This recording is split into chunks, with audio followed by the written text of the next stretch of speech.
The story begins with Naofumi traveling in a carriage pulled by Philo. He's thinking about how he ended up in this world as the shield hero, destined to fight against dangerous events called waves that bring destruction to this world. These waves are stopped by guardian beasts. The spirit tortoise, one of these guardians, recently revived, so it will be a while before another wave comes. Naofumi believes these guardians use soul energy obtained from harming people to prevent the waves. They defeated the spirit tortoise, and the next guardian, the phoenix, was supposed to revive. However, the energy they took from the spirit tortoise created a barrier, delaying the phoenix's revival by 3.5 months. Naofumi plans to use this time to make his land safer. He also remembers that when they fought the spirit tortoise, a curse was placed on his party, affecting his, Philo's, and Raffia's abilities. Naofumi and his group make a stop and notice that the army gathered to deal with the spirit tortoise is still there, along with the Phi country's army. Naofumi wonders why Phi's army is present, especially if they didn't come to fight the spirit tortoise. He also can't use a special power called the Liberation Aura since the curse incident. Naofumi realizes that all 4 cardinal heroes must trust each other to become stronger. The scene then shifts to Naofumi finding out that the other cardinal heroes are missing. The queen explains that the 3 cardinal heroes dealt with the wave that happened after Naofumi and his group arrived in this world. However, they might feel responsible for what occurred, which is why they're missing now. With the phoenix about to revive, having even one hero missing is a major concern. The queen asks for Naofumi's help again to protect the land. Naofumi expresses his intent to do so. He also wonders about the queen's plans, as 3 nations east of Fabry are causing trouble for her country. The queen reveals that after the spirit tortoise battle, Phi stationed its forces nearby under the guise of relief efforts. This made the 3 neighboring nations cautious, and they positioned their forces nearby too. She mentions that Melromarc and that nation are allies for now. The scene then shifts to Raffia and the others in the castle, where some people are unhappy to see them. Malty arrives and apologizes to Raffia for their behavior. She explains that their nation used to worship the 3 heroes but now worships all 4. However, some people still dislike the shield hero and the demi-humans. Malty mentions that her mother wants to remove them from their positions, but these men were highly trusted by her father. Raphaelia tells Malty not to worry, and Naofumi asks the queen about the 7-star heroes' whereabouts. The queen explains they should be somewhere out there, but they can't contact most of them, and they're investigating. The only one they know the location of is the staff hero, who is in Melromarc. Philo and the others find out that Malty is preparing to leave for Se, which is close to Naofumi's lands. Philo is happy they can play together again. Malty mentions that R, another hero, is struggling to rule her lands, and she needs Malty's help. She's packing to leave today. The queen's spy, who has contact with Naofumi, works as a mate for Malty. The queen gives Naofumi a piece of the spirit tortoise's body, and he unlocks a new type of shield that can make medicine. The queen informs Naofumi that Philo's sister has gone missing, and was last seen near the northern border. She warns him to be cautious as she may be planning something. Naofumi then visits the weaponsmith and shows him the gear they used in their previous world. He wants it adapted for use in this world, especially since Raffia performed well with it. Naofumi suggests the weaponsmith come to his lands to sell his weapons, offering 30 silvers a month. The weaponsmith says he makes more staying where he is. Naofumi goes around town in his carriage and notices that even though people here may now worship all 4 heroes, their looks towards him haven't changed. Later, he meets the slave trader and notices that the trader has fewer slaves. The trader explains that since Naofumi is trying to bring back the villagers of Lolona village, nobles and merchants bought all the slaves in anticipation of selling them outside the country. Naofumi is curious about how much it would cost to buy back the slaves that were taken from Lolona village. The slave trader tells him the current price is 30 gold coins per person, which Naofumi finds quite high. Instead of just buying a few, he decides to purchase all the remaining slaves and asks the trader for any information he has. The trader suggests that if Naofumi still wants the Lolona village slaves, he should head to Zabel. Naofumi prepares to go to Zabel after returning to his lands. Hill advises him to use a portal instead of the carriage. Malty explains that they can't use the portal to reach a place they've never been to and asks Naofumi to leave the training of the slaves she's taking care of.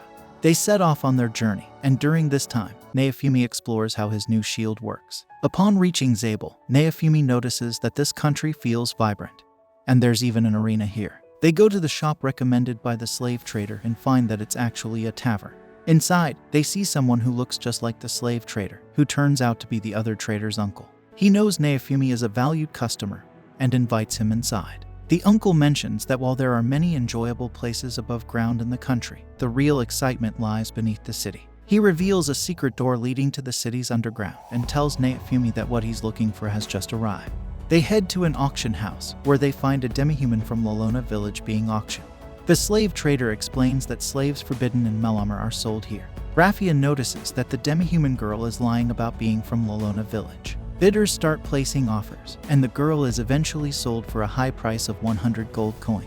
The slave trader mentions that this outcome is a result of Naofumi's ban on the slave trade from Lolona village. He adds that it doesn't matter where the demi-humans are from. The Lolona brand created by the shield hero holds strong influence. The slave trader is disappointed that things didn't work out for Naofumi today, but notes that he has solid information about a demi-human from Lolona village being in the city. He wonders about Naofumi's current financial situation and suggests that he shouldn't have spent all his money buying slaves in Melromarc. Naofumi mentions that the slave trader brought him here, so he must have a way for him to earn money. The slave trader then mentions the arena above ground they saw earlier. He explains that while the daytime fights are fair, the underground arena is a different story, where people do whatever it takes to win. The potential earnings there are also much higher. Naofumi can either participate in the fights himself or bet on a dark horse. The scene shifts to Naofumi in the underground arena. He buys a drink and watches the ongoing fights. Right now, there's a battle between an elephant and a panda. A girl approaches Naofumi, noting that it's her first time seeing him here. She believes the panda will win and asks if Naofumi is here to bet or participate. The panda wins the match, and Naofumi buys the girl a drink.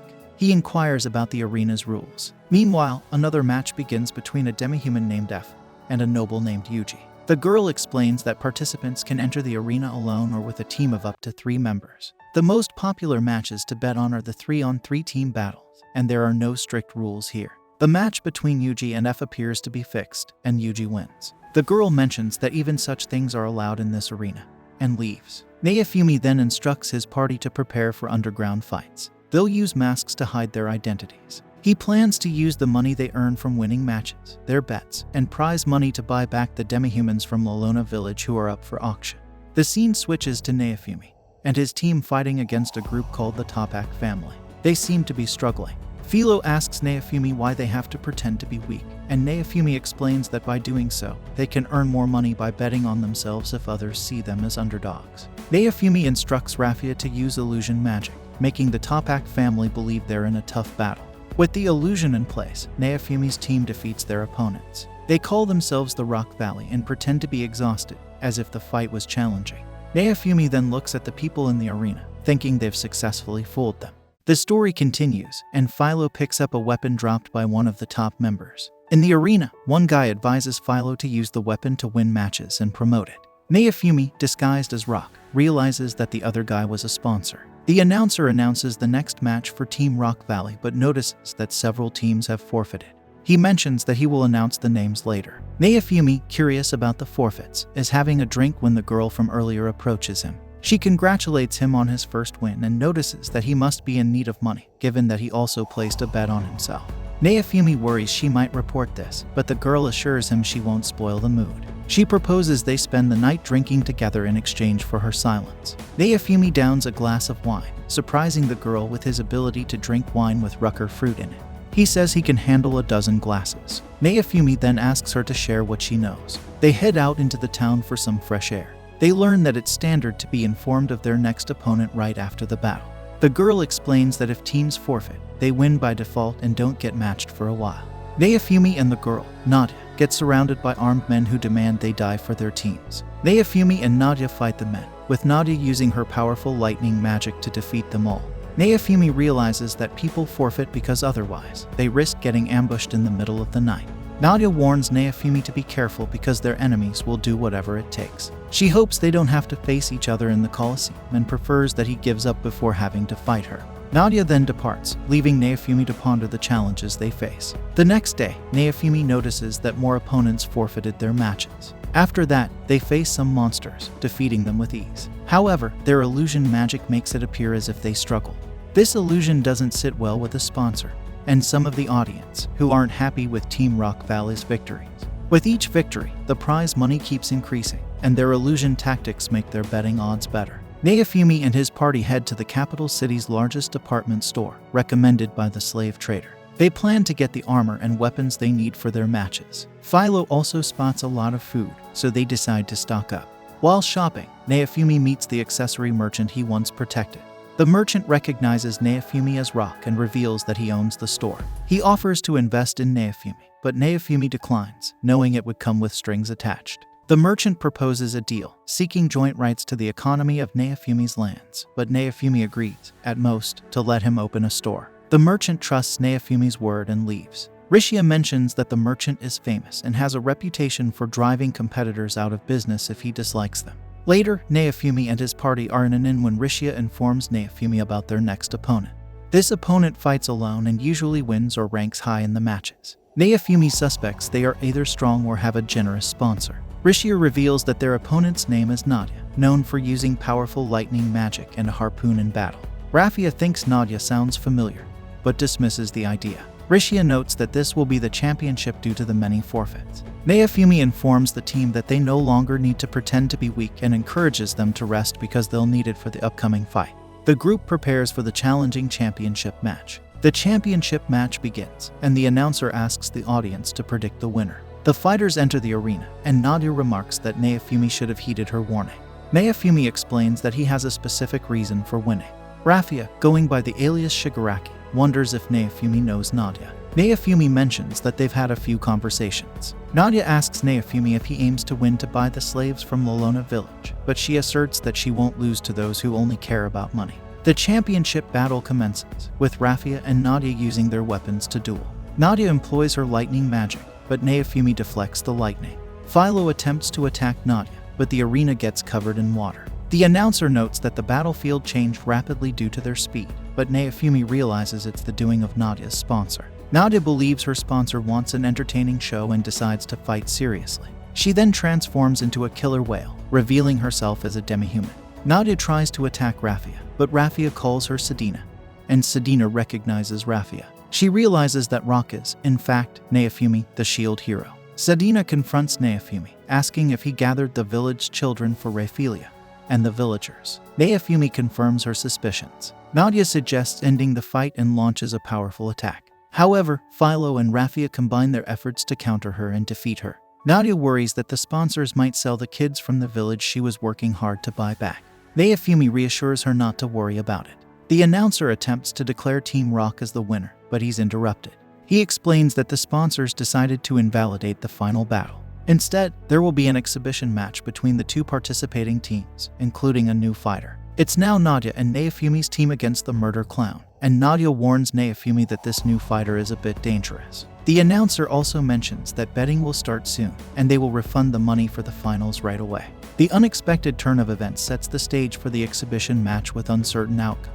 The match begins, and the murder clown employs a spider net to catch Raffia's sword and a bind wire to capture Naofumi and Philo. In response, Philo transforms and kicks the murder clown, buying Raffia time to free her sword and attack. Nadia then asks Naofumi to cast a coral spell with her. Naofumi admits he's never done it before and wonders if it's similar to what Oz did. Nadia warns that Raffia and Philo are in danger if he doesn't act quickly. Nadia starts casting the coral spell while Philo and Raffia battle puppets controlled by the murder clown.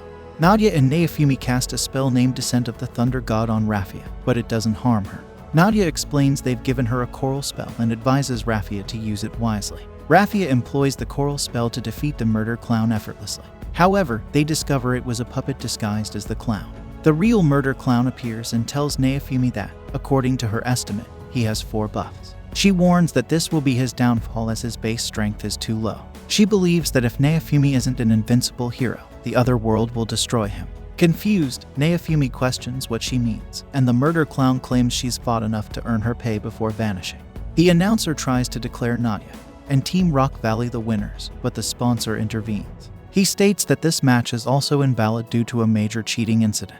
Team Rock used a fake name to place bets on themselves. The accessory merchant and the slave trader enter the arena. They declare the match in favor of the shield hero, who will receive both the fight money and betting winnings. The audience is shocked to learn that Rock is, in fact, the shield hero. The sponsor can't believe one of the cardinal heroes participated in an underground tournament.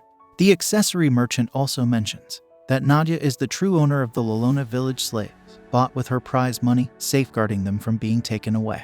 Naofumi is curious about why the accessory merchant is there and giving orders. The slave trader explains that the merchant owns the largest department store in the capital. Naofumi is surprised to learn that the entire department store they visited earlier belongs to the merchant. Raffia is happy that everything worked out and talks to Sadina. Sadina notes how much Raffia has grown, and Raffia is pleased to see Sadina again.